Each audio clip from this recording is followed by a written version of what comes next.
Okay, so medyo nabudol tayo sa Nike guys. Boom! So unbox natin to sa bahay.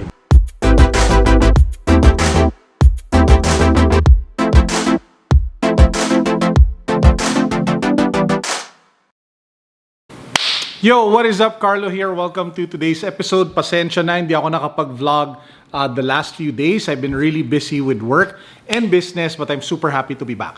Ngayon, in today's episode, I will share with you guys outlet finds. So I went to Nike over at SLEX Mamplasan.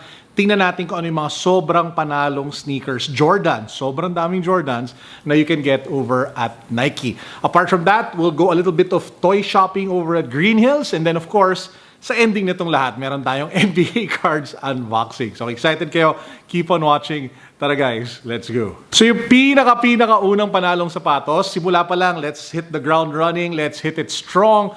We have the Air Up Tempo 1996 in that red, black, and white colorway. Absolutely sick. This one, I think, SRP is 8,500 to 9,000, but it is 15% off. So you can get it for a little less than 7,000 pesos if you buy it from Nike. SLEX Mamplasan. Now, unfortunately, wala siyang size ko. Wala siyang size 13. Wala rin siyang size 12. Fortunately, para sa isa kong kaibigan, meron size 11. So actually, back here in the studio, guys, pakita ko lang sa inyo, we have the pair. Babam! So this is it. Balik tayo dito. Unboxing muna tayo. So Nike box, and then pagbuksan mo siya, super excited. I mean, take a look at that. I mean, there are a few things that will put smiles, like a smile on your face. And at least for me, I can speak for myself. This one is one of those things. Naalala ko yung 90s Bulls, naalala ko yung run ni Michael Jordan and Scottie Pippen. And I actually also remember Japan a lot kasi ang dami kong nakitang mga people who are into this kind of streetwear or sneakers when I was going up and down Harajuku and Shibuya. So, yan yung muntik pa mahulog. Yan yung pinakaunang sapatos that I ended up buying, and the one that I also found super surprising over at the outlet. Now, if you thought tapos na tayo, guys, meron sila mga Jordan 1 low. So they had like a Jordan 1 in some sort of like pink color, and there was also another Jordan 1 low in some sort of like peach color. Now, please to take note, only big sizes were left. So the ones that I actually naabutan ko na lang was, I think, mga size 13, size 14. And fortunately, dahil malaki ang paa natin, meron akong nauwing, bam, isang Jordan 1 low. Now, this one is actually super cool.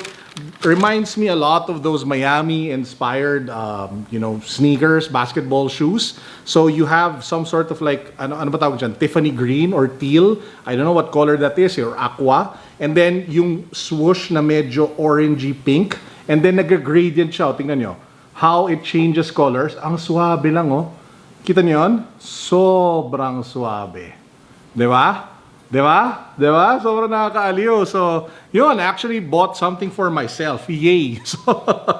So yun, I ended up buying this one for, actually, wala yung problema dito, wala yata siyang discount eh. Kasi this one, SRP yung benta nila, I got it for 5,795. Or, baka may discount pero di ko lang alam. Now, meron din ako nakita another surprising find, which was a LeBron, was it 17 or 18? The 18 low Biotech. So, hindi ko in-expect to. So, this one is in that khaki color with hits of mocha. You have that purple swoosh, different shades and elements of brown. You have the air unit at the back. So, it's super interesting, super fascinating shoe. Apart from that, marami din ibang mga LeBron lows that you can find. There was a black one, there was a multicolor one. May variety, may white pa nga doon. So, napakadaming nakasale na LeBrons over at the outlet. One pair I almost bought because I've always wanted to test it out was the Cosmic Unity. But the color didn't connect with me. So, but if they had this in maybe in a cleaner colorway, I would have caught. But yeah, medyo peachy, orangey, salmony color, and then black swoosh. Nakakaliw naman siya tingnan. Of course, marami din mga Kyries. What's an outlet without Kyries? And this one, it's some sort of like brown and blue colorway. Lots of Kyrie sneakers, Kyrie lows. I think this is like the Kyrie 3, if I'm not mistaken. And again, malaki naman yung discount niya. So if you are looking to buy one, then there you have it, 15% off. Now, there were other pairs that were there that were selling for SRP, which kind of had me scratching my head a little bit. So, Jordan 13 yata yun na may red. Even the Jordan 1 lows that I bought eh. So since outlet siya, I assume that malaki dapat yung discount. But yun nga, mukhang may demand pa rin. People were still buying it even if walang discount. So, yun yung nakaaliw lang, di ba? So, yun yung mga interesting finds over at the outlet shop. Obviously, there are more sneakers there, variety of Pegasus and other running shoes and training shoes and basketball shoes, blazers, lifestyle shoes, Air Force Ones. I saw a couple of Air Force Ones also there, 20% off. But the ones that really got my attention that I wanted to share with you, which I felt were massive good finds, was obviously the Air Up Tempos. So let me know what you guys think of my outlet finds, the Air Up Tempos, the Jordan 1 Lows. Hit the comment section. And ano tingin nyo dun sa binibenta sa outlet nang wala naman discount? So comment nga kayo dun sa baba kung what are your thoughts about that. Okay, now at this point in the vlog, rewind lang tayo. Pakita ko lang sa inyo, sumibog kami ni Mrs. Kumain kami dun sa Shakey's. May sobrang cute na Shakey's dun na para siyang park ka lang dun, tapos you order, then they'll bring out the food. So doon kami usually ka-card date. Tingnan nyo to. So bago umuwi, dito tayo sa Shakey's.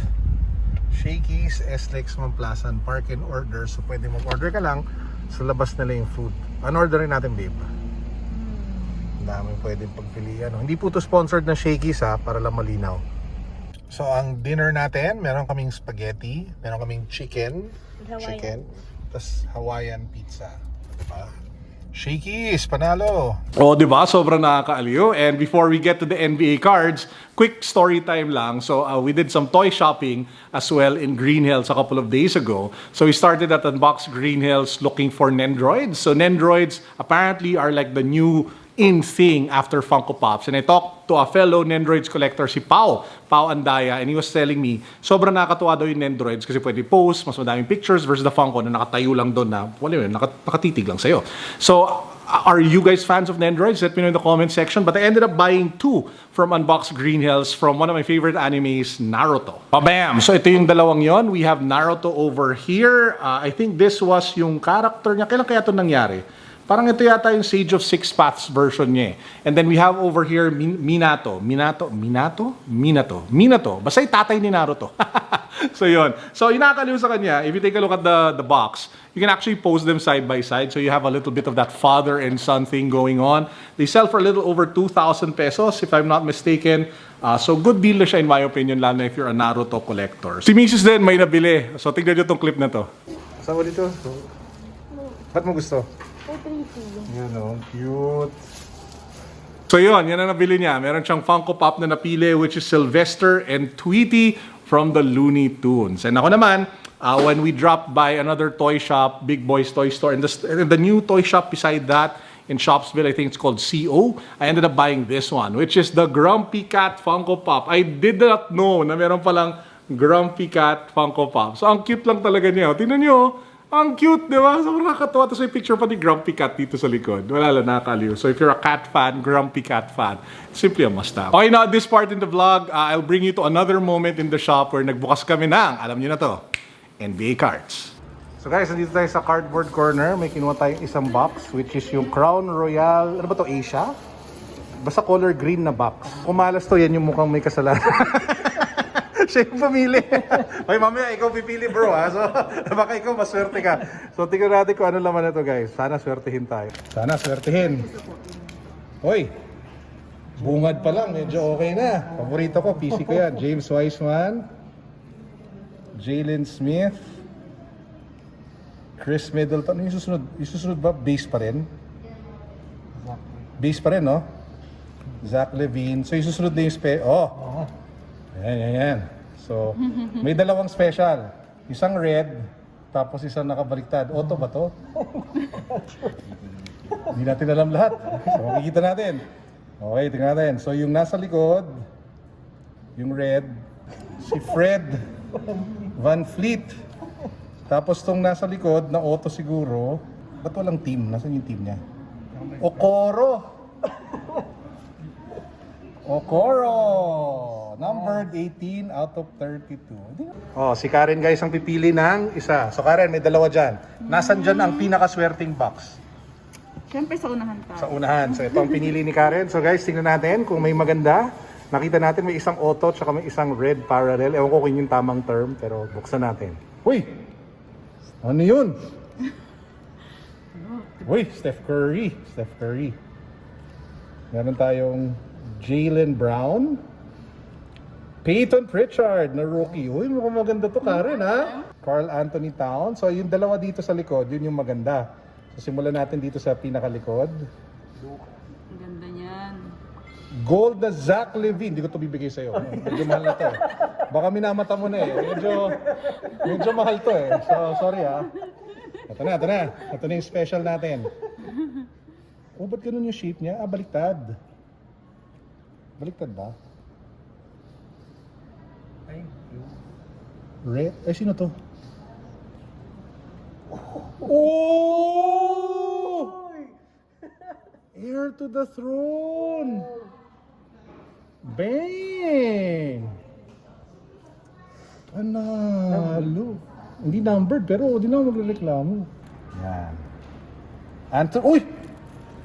Ant-Man! Anthony Edwards. Oh! Brother. Thank you. Magaling. Da isang pack oh.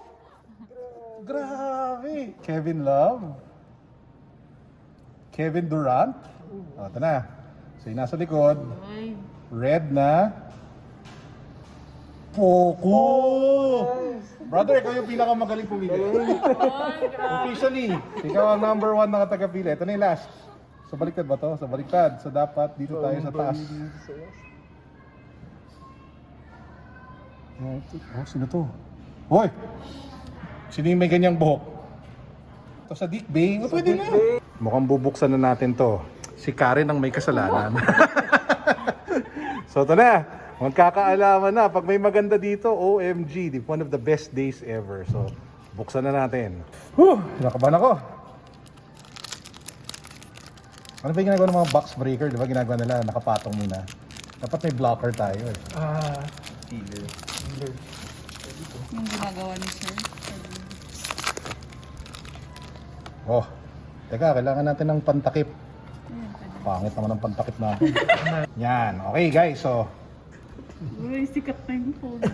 unang card natin, Kyle Lowry from the Raptors. Ganda. Bulaga, alam mo. Uy! Zion! Stainless Stars Zion!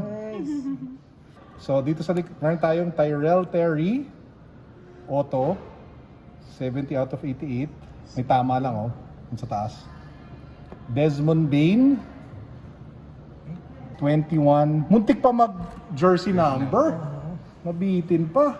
21 out of 88. Okay, that wraps up today's vlog. Medyo madaming nangyari. Marami tayong ginawa. We did, sneaker shopping. We did toy shopping. We did a couple of unboxings.